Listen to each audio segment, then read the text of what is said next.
Est-ce que toi aussi, tu fais des consultations diététiques de 2 heures ou est-ce que tu passes tes week-ends à rédiger des emails pour remotiver tes patients? Tu en as marre de tout ça et tu aimerais bien que ça change. En fait, quand j'ai commencé en libéral, je faisais exactement ça.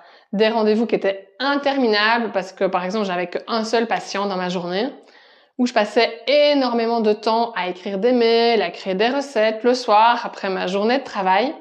Et en fait, j'osais pas dire non et je passais des heures et des heures et des heures à travailler bénévolement. En fait, j'ai tenu comme ça jusqu'en 2018 et là, j'étais à 2 doigts vraiment de tout lâcher. J'allais droit dans le mur.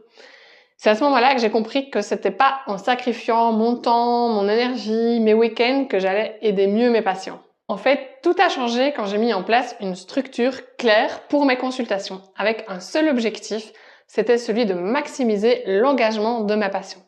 Alors pour ça, maintenant, à chaque séance, j'ai un cadre vraiment bien précis. Et puis aussi, j'utilise des outils comme ici le dossier diététique, mais aussi des activités thématiques qui sont toutes prêtes à l'emploi. Et en fait, grâce à ça, j'ai des patients qui sont vachement plus engagés et moi, je ne travaille plus du tout gratuitement après mes horaires de consultation. En fait, prendre soin de ton temps, c'est aussi te respecter. C'est aussi montrer à tes patients qu'ils doivent s'investir eux-mêmes pour réussir. Alors, si tu galères avec des consultations à rallonge ou que tu te sens submergé, sache que c'est totalement possible de changer tes méthodes de travail. Et si tu veux savoir comment, je t'invite à participer à notre webinaire « Faites réussir vos patients ».